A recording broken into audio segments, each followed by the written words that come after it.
Yang kedua, alasan saya, suatu ketika baginda Nabi besar Muhammad Sallallahu Alaihi Wasallam masbuk karena satu dan lain hal.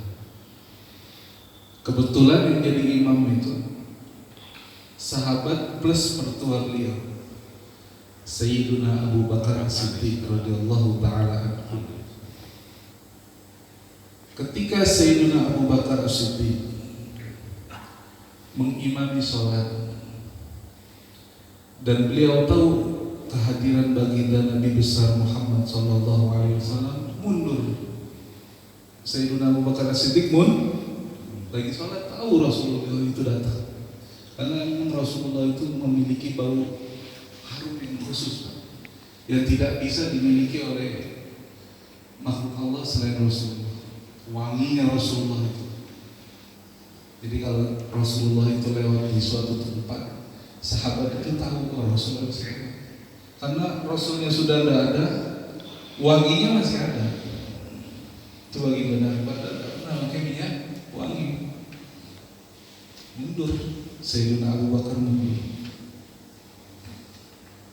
Beres sholat, Rasulullah tanya, wahai Abu Bakar, kok tadi bukan dilanjutin sholatnya? Terus kata Sayyidina Abu Bakar, makana libni Abi Quhafa an yakuma baina yaday Rasulullah sallallahu alaihi wasallam. Kata Sayyidina Abu Bakar, nggak pantas seorang Abu Bakar, putra dari Abu Quhafa, berdiri di hadapan Rasulullah sallallahu alaihi wasallam.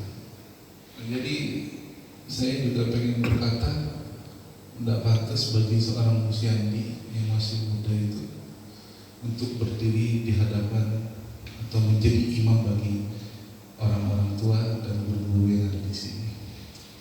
Jadi itu alasan saya, cukup kuat ya Pak. Jadi saya tidak mau jadi imam itu. Kalau ngasih kitab, saya masih mau. Bapak-bapak yang dimuliakan Allah Subhanahu Wa Taala, Wasoni bilang saya disuruh isi tausiah lagi. Bahasa pengajian itu ada yang menggunakan istilah tausiah,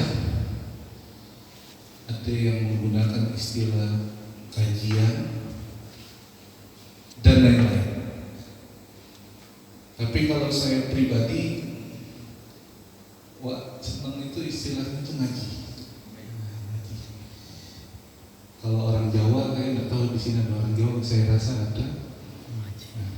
Haji itu artinya mulia, Pak. Ketika kita menyebut ngaji, artinya berarti kita sedang menuju ke kemuliaan. Maka dalam setiap pengajian itu harus ada kemuliaan.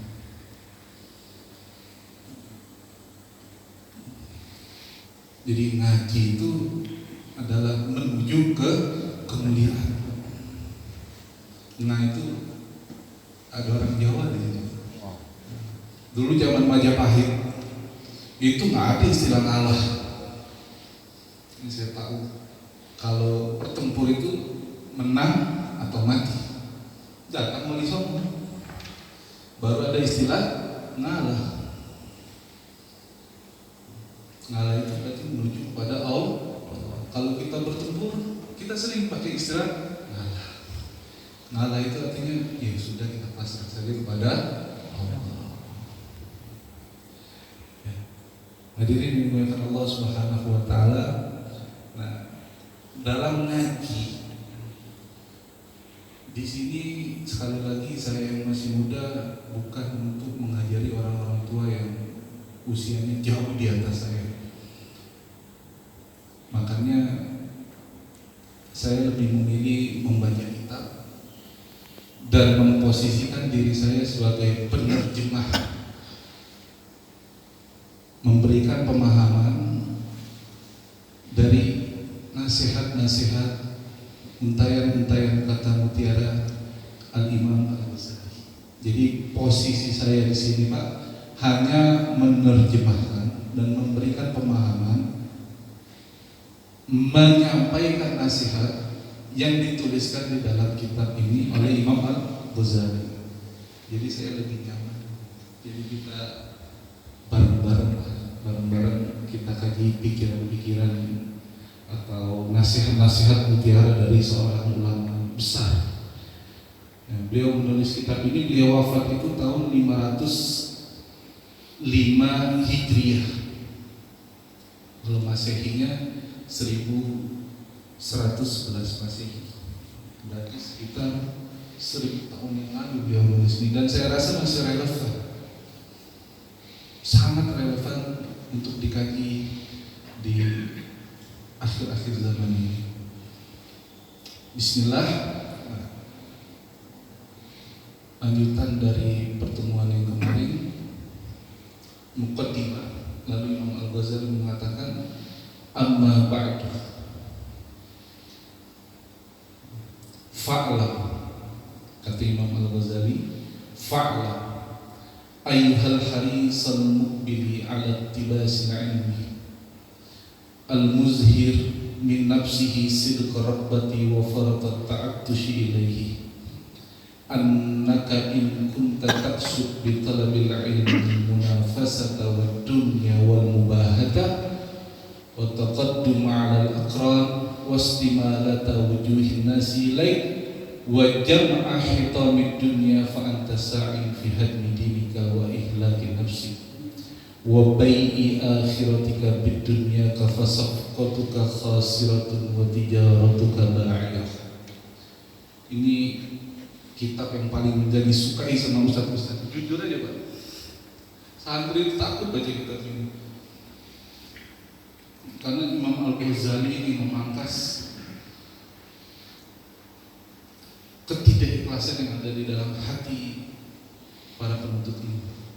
Apa kata Imam Al-Ghazali? Fa'lam, ketahuilah ayyuhal harisal muqbil ala iktibasil ilmi, orang-orang yang gemar menuntut ilmu, kata Imam Al-Ghazali, al-muzhir bin nafsi sidqa rabba wa farata ta'attush, yang benar-benar nunjukin siang malam itu dia benar-benar cinta terhadap ilmu, menuntut ilmu terus, baca buku, mengkaji, mendengarkan kajian. Sekarang bisa via YouTube atau via yang lain. Annaka, kata Imam Al-Ghazali, ketahuilah sesungguhnya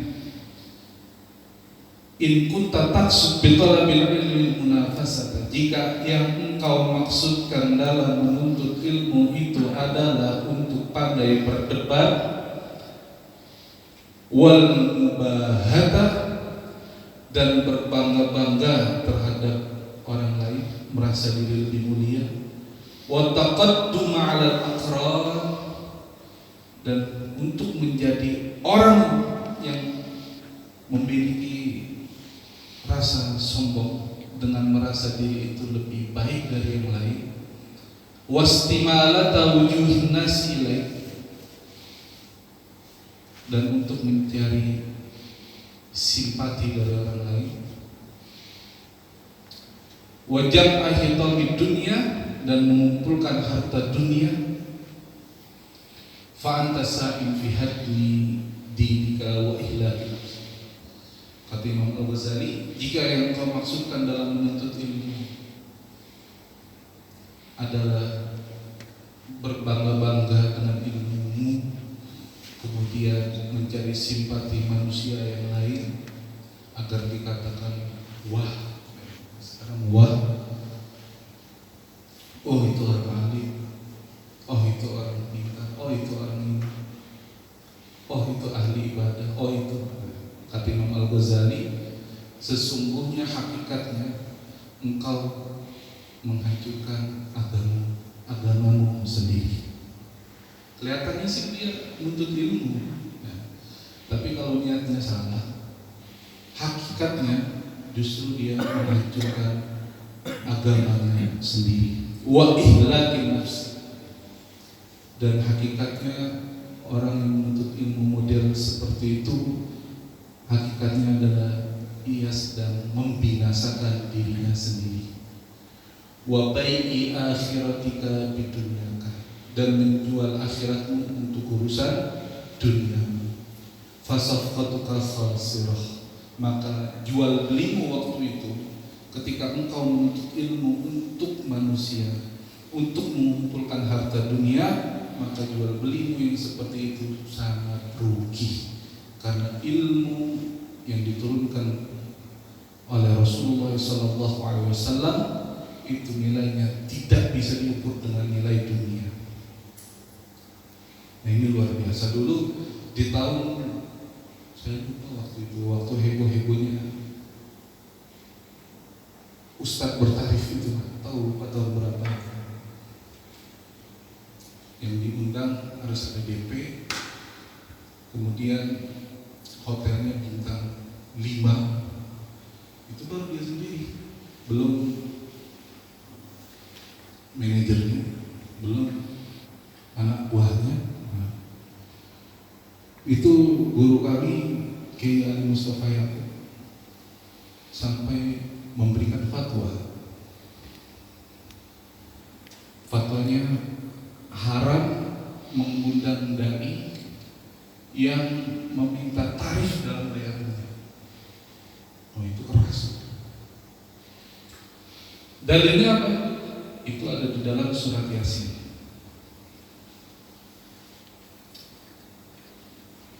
Qala Allah Ta'ala, a'udzu billahi minasyaitonir rajim, ittabi'u man la yas'alukum ajran wa hum muhtadun.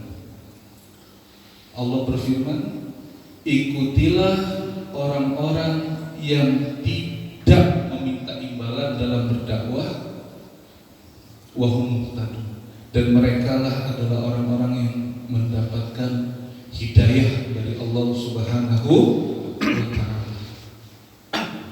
Lo kata Kiai Ali, seandainya Allah itu memerintahkan kita untuk mengikuti orang-orang yang tidak meminta imbalan dalam berdakwah, berarti Allah melarang kita. Wala tattabi'u man yad'u ajran. Janganlah sekali-kali engkau mengikuti orang-orang yang meminta imbalan dalam berdakwah. Kebalikan dari orang-orang yang mendapatkan hidayah adalah wahum dhalun, dan mereka adalah orang-orang yang sesat dan menyesatkan. Itu kan keras, Pak. Karena luar biasa itu, heboh sekali itu. Dan itu pesan yang selalu didengung-dengungkan setiap kami mengaji Sahih Bukhari itu sama Kiai Mustafa Yaakob. Dan beliau tidak hanya di ucapan. Buktinya apa? Seluruh santri itu digratisin, nggak ada yang bayar. 4 tahun 500 santri itu gratis. Tidak pernah sedikit pun saya sebagai santri, dan saya bersaksi di hadapan Allah Subhanahu wa Ta'ala, beliau meminta bayaran dalam mengaji pesantren. Itu luar biasa. Dan itu salah satu ajaran yang sangat berbekas bagi kami, dan rasanya kami malu sekali kalau sampai menjual ilmu itu dengan harta dunia, karena kami pun menuntut itu gratis, dan itu ilmu yang diwarisi oleh beliau, yang sampai sekarang kami masih terus belajar. Nah kata Imam Al-Ghazali, orang yang menuntut ilmu agar dibilang orang alim, agar dibilang orang yang mempunyai pengetahuan luas, agar tersebut hakikatnya dia sedang menghancurkan agamanya dan membinasakan dirinya sendiri. Jadi ini masalah niat luar biasa.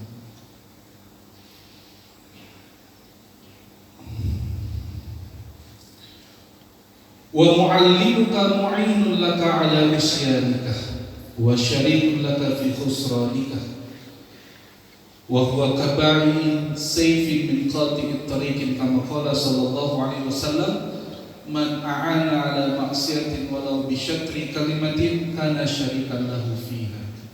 dan guru, seorang kiai, seorang ustadz, seorang mubalik yang tidak mengingatkan murid-muridnya, kata Imam Al-Ghazali, agar ikhlas dalam menuntut ilmu, maka sesungguhnya guru tersebut sedang mendorongnya ke dalam kerugian.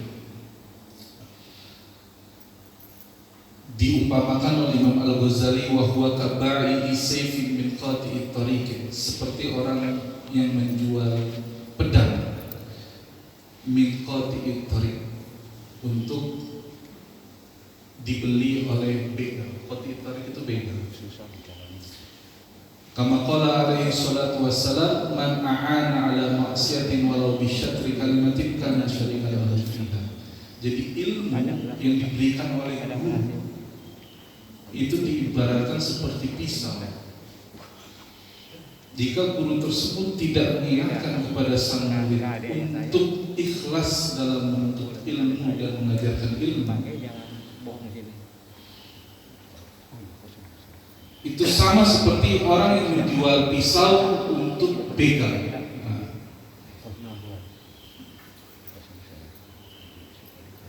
Kata Imam Al-Ghazali, Rasulullah bersabda, man a'ana ala maksiatin walau bisyatri kalimatin kana syarikan lahu fiha.